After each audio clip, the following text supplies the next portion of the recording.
ओम ब्रह्मा मुरारी त्रिप्रांतकारी भानु शशि भूमि सुतो बुधश्च गुरुश्च शुक्रः शनि राहु केतवः सर्वे ग्रह शांतिकरा भवन्तु। प्रत्येक व्यक्ति के जीवन के लिए दो विषय बड़े महत्वपूर्ण होते हैं। एक तो उनका व्यवसाय है और दूसरा उनका जो है जीवन निर्वहन के साथ में विवाह या शादी का जो मामला है। ये दो विषय जो है वो किसी भी व्यक्ति के लिए, वो चाहे महिला है या पुरुष हैं, उनके लिए बड़ी महत्वपूर्ण है। मतलब इन दो विषयों का चयन करते समय बहुत सावधानी रखने की आवश्यकता होती है।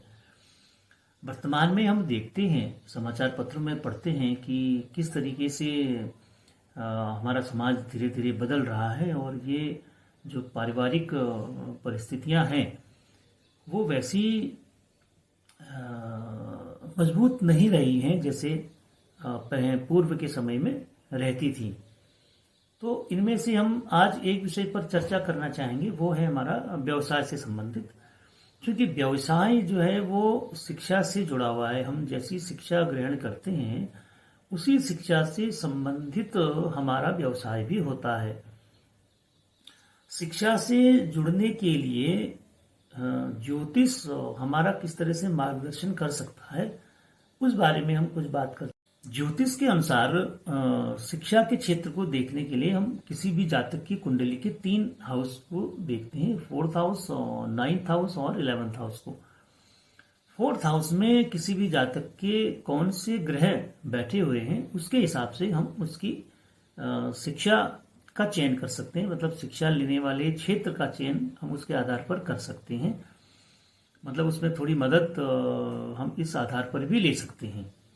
क्योंकि ये मुझे इसलिए थोड़ा सा इम्पोर्टेंट लगता है। कई बार आपने देखा होगा कि हम शिक्षा, जिस क्षेत्र की शिक्षा ग्रहण करते हैं उस क्षेत्र का व्यवसाय नहीं कर पाते हैं, या व्यवसाय करते भी हैं तो हमें उतनी अच्छी सफलता नहीं मिलती है। तो कुछ समय बाद क्या होता है कि हम फिर उस व्यवसाय को बदल करके किसी दूसरे व्यवसाय में चले जाते हैं। उस व्यवसाय में हमको अच्छी प्रोग्रेस हो जाती है। ऐसे बहुत सारे उदाहरण आपको मिल जाते हैं। तो यहाँ पर यह देखने वाली बात होती है कि जिसमें हमने शिक्षा को चयनित किया था, क्या उसमें हमने कभी ऐसी कुछ मदद लेने की का प्रयास किया था कि हमारा कौन सा क्षेत्र व्यवसाय के लिए अच्छा है, तो उसी से संबंधित हम शिक्षा को ग्रहण करें ताकि वो हमें बाद में ऐसी परेशानी ना हो। वर्तमान में ट्रेंड यही चल रहा है। ज्यादातर बच्चे जो हैं वो बीटेक से संबंधित या मेडिकल से संबंधित ही क्वेरीज आती है कई लोगों की कि हम अगर इस क्षेत्र में जाना चाहें तो हमारे क्या कॉम्बिनेशंस होने चाहिए या क्या ग्रह ऐसे होते हैं जो इन सब चीजों को सपोर्ट करते हैं।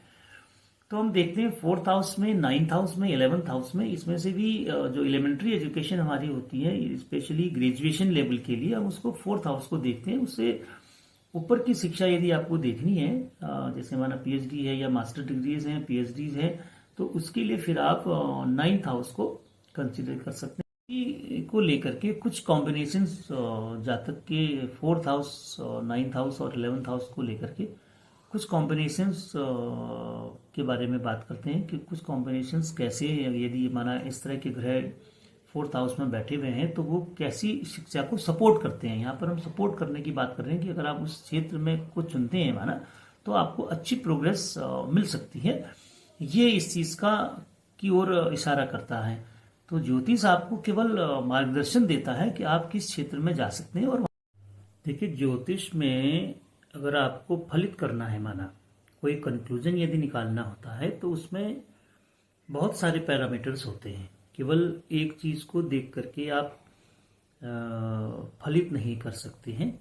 लेकिन ये जो कॉम्बिनेशंस में चर्चा कर रहा हूं या आगे भी इसमें और चर्चा करेंगे, तो वो केवल प्राथमिक दृष्टि से है कि अगर आपका इस तरह का कोई कॉम्बिनेशन किसी जातक की कुंडली में रहता है तो वो इस क्षेत्र में शिक्षा ग्रहण करके उस क्षेत्र में को अपना करके उसमें उनको अच्छी सफलता मिल सकती है। इसकी संभावना ये चीजें दिखाती हैं। क्योंकि कुंडली में 12 भाव होते हैं, तो जब कोई फलित करके कोई कंक्लूजन निकालना होता है किसी चीज का, किसी पर्टिकुलर विषय के संबंध में या पर्टिकुलर प्रश्न से संबंधित अगर कोई कंक्लूजन या आंसर हमको निकालना होता है, तो हम लगभग सभी भावों का उसको देखते हैं कि वो किस तरीके से एक दूसरे को इंटरेक्ट करता है, किस तरह से एक दूसरे के भाव उस भाव में और दूसरे भावों का या दूसरे ग्रहों का उस पर क्या प्रभाव है, उन सब चीज़ों को देख करके जो है फाइनल रिजल्ट निकाला जाता है। लेकिन प्राथमिक रूप से आपको कुछ क्षेत्र में जाने के लिए क्या चीज़ मदद कर सकती है, वो कुछ कॉम्बिनेशंस हम इसमें चर्चा कर रहे हैं शिक्षा को लेकर के, कि शिक्षा के क्षेत्र में यदि कोई जाना चाहे तो उसमें प्राथमिक दृष्टि से उसके 4th हाउस में कौन से कॉम्बिनेशन है, तो इस कॉम्बिनेशन यदि मिलते हैं माना, तो वो उस क्षेत्र में यदि जाते हैं या उस क्षेत्र में जाकर के प्रयास करते हैं तो उनके प्रयास जो है वो अच्छे रिजल्ट दे सकते हैं। 4th हाउस में यदि किसी की चंद्रमा या उससे रिलेटेड चंद्रमा है या किसी भी तरह से चंद्रमा उससे जुड़ा हुआ है 4th हाउस में, तो ऐसे जातकों के लिए हम कहते हैं कि वो केमिकल इंजीनियरिंग में जा सकते हैं, डेयरी प्रोडक्ट्स में जा सकते हैं, इसके अलावा होटल मैनेजमेंट्स हैं, कॉस्मेटिक प्रोडक्ट्स हैं, और अगर ह्यूमैनिटीज़ में जाना चाहते हैं तो साइकोलॉजी है, इस तरह का विज्ञान जो है वो पढ़ सकते हैं। तो ऐसे फील्ड्स में वो या नेवी है, वाटर से रिलेटेड, हाइड्रोलॉजिकल इंजीनियरिंग है, इस तरह के जो फील्ड्स होते हैं वो यदि आपका चंद्रमा किसी के 4th हाउस में है तो वो जातक इस तरह के करियर जो है वो बना सकता है। या सूर्य का किसी भी तरह का लिंक है उससे, उसके नक्षत्र में, नक्षत्र लॉर्ड में 4th हाउस में यदि सूर्य का बैठा है, तो फिर अब ऐसे में अगर कोई इंजीनियरिंग फील्ड की तरफ को जाना चाहता है तो उसको हम सजेस्ट करते हैं कि वो इलेक्ट्रॉनिक्स हैं या इलेक्ट्रिकल इंजीनियरिंग है या इसके अलावा पॉलिटिकल साइंस है, केमिस्ट्री है, मेडिसिन का फील्ड है, फार्मास्यूटिकल्स हैं। तो ऐसे कुछ फील्ड्स हैं जिनको वो ज्वाइन कर सकते हैं। या इसके अलावा अगर कोई पॉलिटिक्स में जाना चाहता है तो उनके लिए भी ये क्षेत्र अच्छा होता है यदि 4th हाउस में आपका सन या उससे रिलेटेड या उनकी दृष्टि किसी प्रकार से बनती है